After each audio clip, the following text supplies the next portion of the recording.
জীবনে কাউকে অতিরিক্ত সুযোগ দিতে যাবেন না, তাহলে দেখবেন এই সুযোগ আপনার জীবনে দুর্যোগ ডেকে নিয়ে আসবে। প্রতিটি গল্পের সূচনা সুন্দরই হয়, কিন্তু বেশিরভাগ গল্পেরই শেষটা সুন্দর হয় না। তাই হয়তো বলা হয় যে শেষ ভালো যার, সব ভালো তার। সংসারে বাবার গুরুত্ব বুঝতে চান?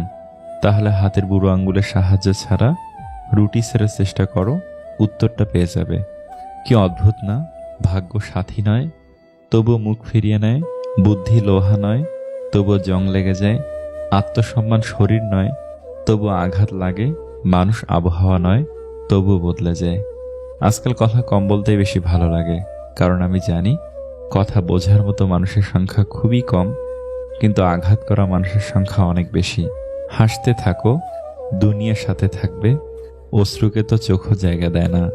কিছু কিছু মানুষের কথার আঘাতগুলো এত ভারী হয় যে না চাইলেও চোখের কোণে জল চলে আসে। চোখ নিজেকে বিশ্বাস করে, কান বিশ্বাস করে অন্যকে। যে মানুষটি তোমাকে সত্যি ভালোবাসে সে সবসময় তোমাকে চোখে চোখেই রাখবে, কারণ সে তোমাকে কখনোই হারাতে চাইবে না। ছেলেরা সবকিছু করতে পারে কিন্তু ক্ষমা করতে পারে না। মেয়েরা সব ভুলতে পারে না কিন্তু ক্ষমা করার শক্তিটা রাখে। অনেকগুলো অনুভূতি লিখে আবার ব্যাক স্পেসে মুছে ফেলার নামই অভিযোগ, যা কখনো তুমি পর্যন্ত পৌঁছায় না। পৃথিবীর সবচেয়ে জটিল কাজ হলো নিজের অশান্ত মনকে শান্ত করা। এই পৃথিবীতে প্রায় সবাই তার থেকে বিপরীত স্বভাবের মানুষের প্রেমে পড়ে। পিতার মৃত্যু শোকও মানুষ একদিন ভুলে যায়, কিন্তু পৈতৃক সম্পদ হারানোর শোক কোনোদিন ভুলতে পারে না। মাঝে মাঝে রাত হলে এমন লাগে কেন? মনে হয় বুকের ভিতরটা হঠাৎ হঠাৎ শূন্য হয়ে যায়। কাউকে ভালোবাসলে একটা সময় ভুলে যাওয়া যায়, ছেড়ে আসা যায়, কিন্তু কেউ কারো মায়ায় পড়লে তাকে সারা জীবনের জন্য কাছে রেখে দেয়। সময় এমনও হয়, যে বয়সটা সবচেয়ে বেশি হাসি খুশি থাকার কথা ছিল, আপনার সেই বয়সটার সময়টা আজ সবচেয়ে বেশি কষ্টে কাটছে।